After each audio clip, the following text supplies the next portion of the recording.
애타는 기다림에도 즉각하면 헌재 결단 촉구한다.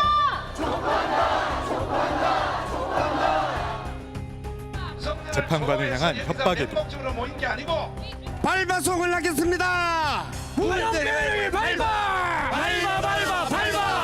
이미선을 밟아! 밟아! 평의를 둘러싼 잘못된 뉴스에도 묵묵히 논의를 이어가던 헌법재판관들. 그리고 그날 모든 이들의 시선이 한 곳에 모였습니다. 지금부터 2024 헌납 8 대통령 윤석열 탄핵 사건에 대한 선고를 시작하겠습니다. 또박또박 읽어내려간 한마디 한마디엔 추운 겨울 광장을 지켰던 시민들에겐 따뜻한 위안이, 헌법과 민주주의를 짓밟은 이들에겐 죽비 같은 단호함이 서려 있었습니다. 국회가 신속하게 비상계엄 해제 요구를 결의할 수 있었던 것은 시민들의 저항과 군경의 소극적인 임무 수행 덕분이었으므로 이는 피청구인의 법 위반에 대한 중대성 판단에 영향을 미치지 않습니다. 마침내 이른 전원일치 파면 선고. 재판관 전원의 일치된 의견으로 주문을 선고합니다.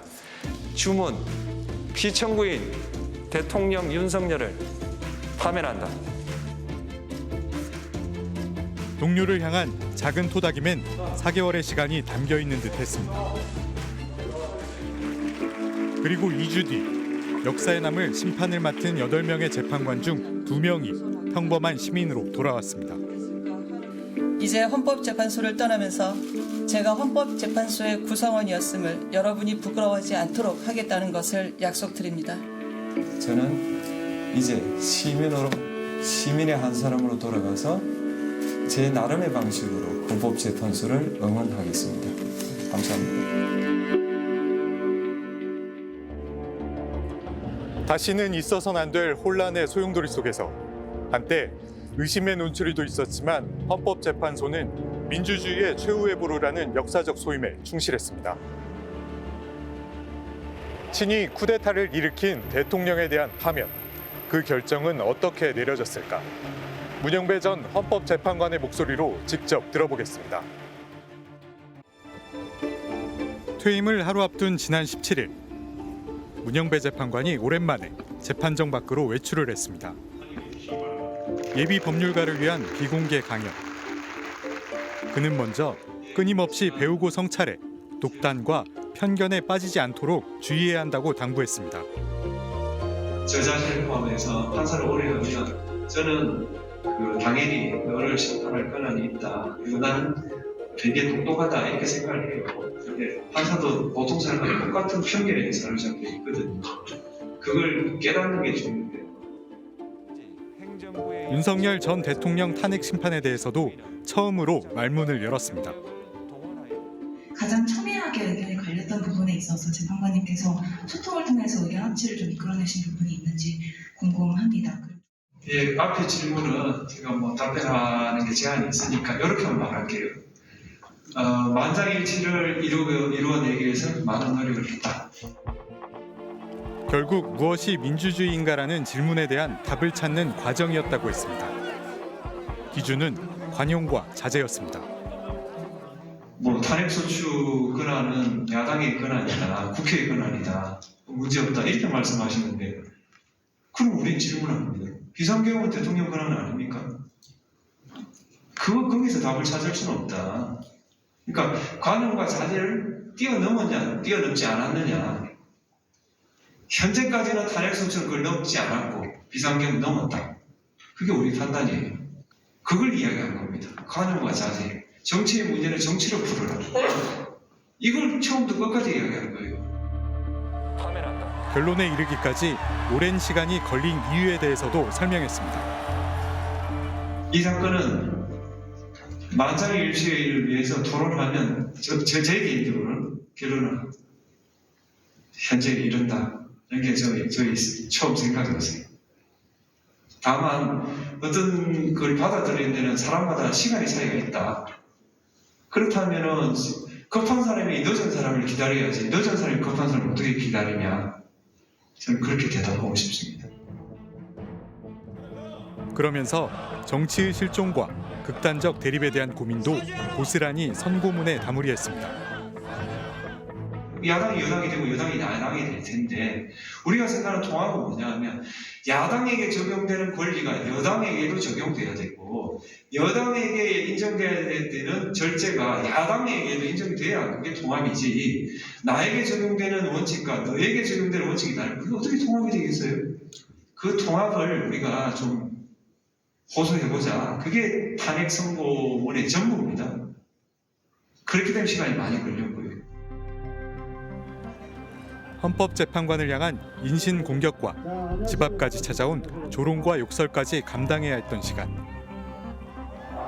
그렇지만 자신의 삶은 여러 사람에게 비치고 있다며 민주주의에 대한 고민도 담담히 털어놨습니다. 83년도 학번들은 일상적으로 시위가 있었어요. 뭐 권위주의 정부였고 그래서 이제 제가 그때 뭐 서클에 들어가니까 선배들이 시위에 나가자고 그랬어요. 그래서 저는 못 나갔어요. 예. 여러 가지 이유로 제가 뭐 사법시험도 일찍 합격했고 그다음 아까 말한 지역법관이 되면서 그 사람들의 희생으로 만든 민주주의를 위해서 내가 조금이라도 기여하겠다. 조금씩 내가 감당할 수 있는 만큼. 그게 지금까지 버틴 원동력이라고 생각해요. 그가 말한 빚이 무엇인지 알아보기 위해 스트레이트는 지나온 그의 삶을 들여다봤습니다. 경남 하동군 이명산 산자락에 자리 잡은 작은 마을. 문 재판관은 소장농의 장남이었습니다. 예, 공부를 참 잘했어요. 물에 좋아가지고.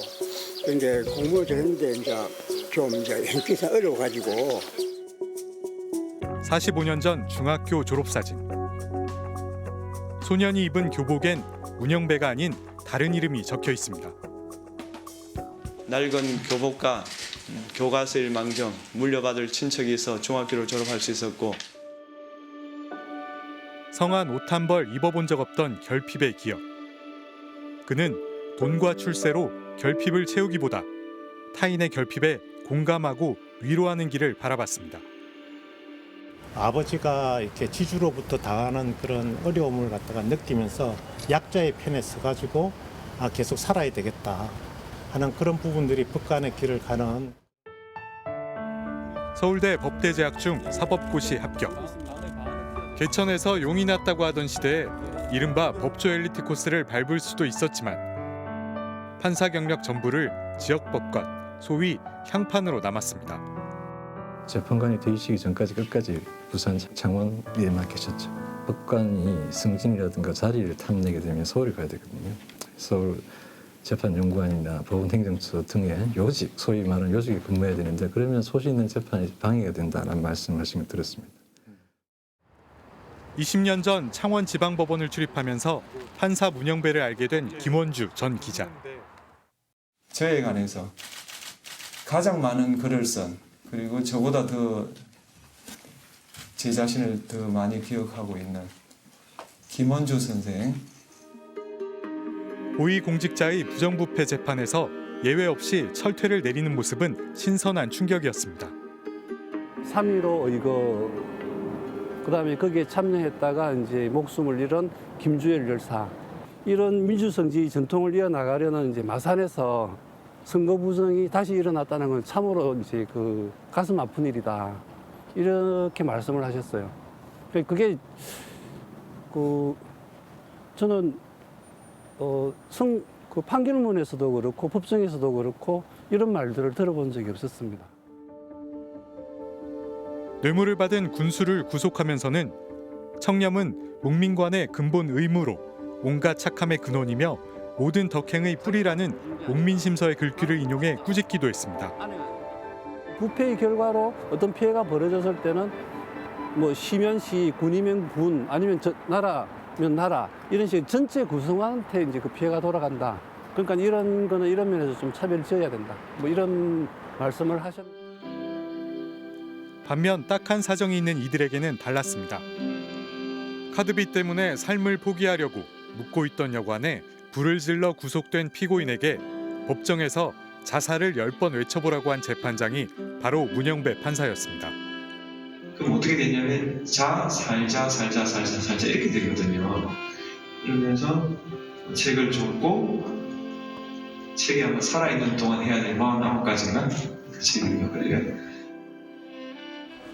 본드흡입으로 징역형을 받았던 20대에겐 벌금형으로 감형을 해주면서 삶을 포기하지 말라는 의미로 마시멜로 이야기를 전달하기도 했습니다. 피고인이 그 잘못을 저지른 그 원인 되는 사정에 공감을 표시함으로써 피고인 스스로 자신을 돌아볼 수 있는 보잘것없는 사람들한테 대해서 그런 이제 이렇게 훌륭한 판결을 하시느냐 이랬더니 사람은요 자기가 놓여 있는 이제 환경이나 조건을 다 떼놓고 보면요 보잘것 없는 사람도 없고 굉장히 훌륭한 사람도 없습니다. 재판을 해보니까 그렇더라.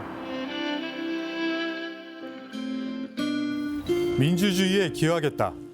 강한 자에겐 강하게, 약한 자에겐 약하게. 판사로서 30년 넘는 세월 동안 이런 원칙을 지켜온 원동력은 어디서 왔을까? 여기엔 김장하란 이름이 등장합니다.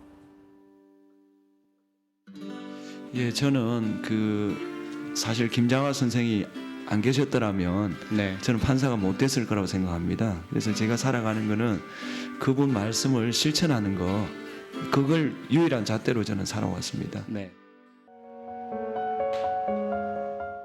어른 김장하. 가난한 집안에서 중학교만 겨우 마치고 주경야독으로 공부해 18살 무렵 한약방을 차렸습니다. 돈이라는 게 똥하고 똑같아서 모아놓으면 악취가 진동을 하는데 밭에 골고루 뿌려놓으면 좋은 거름이 된다. 차 한 대 없이 평생을 해진 옷을 입고 닳고 다른 구두로 다니면서 아니 선생님 이렇게 될 때까지 입으시면 아니 안에 속지가 다 해졌어.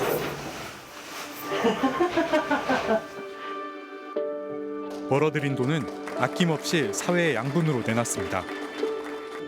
문화, 환경, 역사, 여성, 예술. 경남 진주에서 어느 한 분야 김장하 선생에게 도움받지 않은 곳이 없을 정도였습니다. 아픈 사람들 통해서 얻은 돈으로 내가 호의호식 할 수는 없다. 나눠야 마땅하다. 이런 것들은 실제로 그분이 이제 배우신 것이고 그런 것들을 통해서 많은 사람들이 구제를 받았고 사재를 털어 학교를 세우고 헤아릴 수 없을 만큼 많은 학생들에게 장학금을 지원하면서도 자신의 선행이 드러나는 걸 극도로 꺼려왔습니다. 오히려 선행을 알리려 애쓴 이들은 김장하 장학생들이었습니다. 다큐나 이렇게 책이 이렇게 화제가 되고 나면 그분에 대한 어떤 부정적인 면에 대해서 어디선가 그 이야기가 들어오거나 그 제보가 들어오거나 이런 게 분명히 있을 법도 한데 지금까지 단 한 번도 그런 게 없었거든. 오히려 나도 김장하 선생님한테 이런 도움을 받았는데 왜 그 책에 제 이야기는 안 실어주셨습니까? 저한테는 왜 지지를 안 했습니까? 이런 그 연락을 많이 받아봤지만 생물학에 널리 쓰이는 예쁜 꼬마 선충을 이용한 유전 연구 분야에서 세계적 권위를 인정받고 있는 이준호 교수도 그중 한 명입니다. 저 후배들이나 이런 사람들이 그 어른 김장하를 보고서 선배가 그래서 그랬나 이런 이야기를 다행히 해주는 사람들이 좀 있습니다. 그러니까 너무 다행이죠.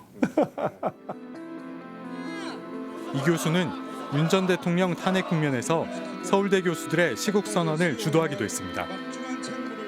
민주주의가 있어야 연구도 자유롭게 할 수 있고 사회 혜택을 받은 자로서 더 나은 사회를 위해 목소리를 내는 건 당연한 책무로 생각했다고 합니다. 그런 생각에 선생님이 영향을 끼치신 부분이 좀 당연히 있다고 봐야죠. 직접적으로 그 선생님이 그러니까 뭔가를 하라든지 이런 걸 한 번도 하신 적이 없으세요. 근데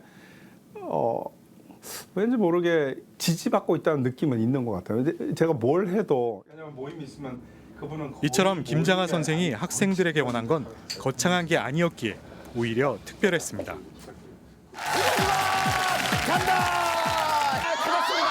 잡으시기 바랍니다. 지난 2016년 약 20년 만에 부활한 양심냉장고 프로그램. 도로에 아무도 없는 깊은 밤에도 정지선을 지킨 한 남성이 나타났습니다. 아무도 안 지나가는데 서 계시더라고요. 빨간불이었으니까. 이 이야기가 자랑 같기도 한데 제가 MBC에서요 양심냉장고를 받았어요. 그 이야기였습니다. 약간은 그런 원칙을 세우고 좀 지키자. 그런 사소한 것들부터 좀 지켜나가자. 사소한 원칙부터 지키는 삶을 산 김종명 씨도 김장하 장학생이었습니다. 60년간 운영하던 한약방의 문을 닫는 날, 그를 찾아가 특별한 사람이 되지 못해 죄송하다고 했습니다. 만약에 여기가 문을 닫으면 인사를 드릴 수가 없지 않습니까? 그렇지만 김장하 선생은 오히려 사회는 평범한 사람들이 지탱하는 거라고 답했습니다. 장학금을 받고도 특별한 인물이 뭔데 죄송합니다. 내가 그런 걸 말하는 건 아니었어요. 우리 사회는 평범한 사람들이 지탱하고 있는 거다. 저한테 이제 그 이야기를 해주신 거지 않습니까? 저도 이제 열심히 산다고 살았는데 그 생각대로 모든 게 다 되지는 않지 않습니까?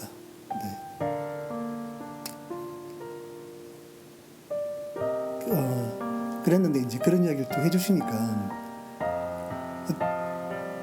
많이 위안이 되더라고요.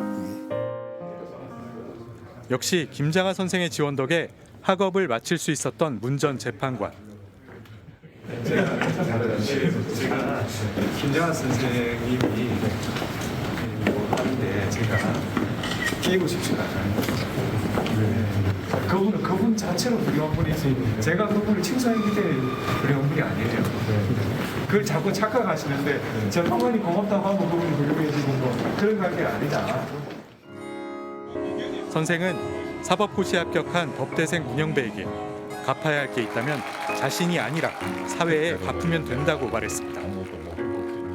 선생님께 이제 고맙다고 인사를 갔더니 자기한테 고마워할 필요는 없고 자기는 이 사회에 있는 것을 너에게 주었을 뿐이니 혹시 갚아야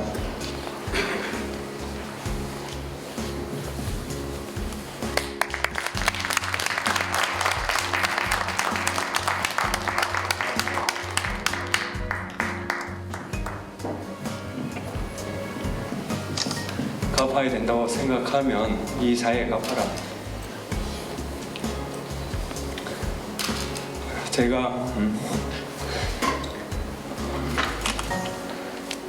조금의 기여를 한 게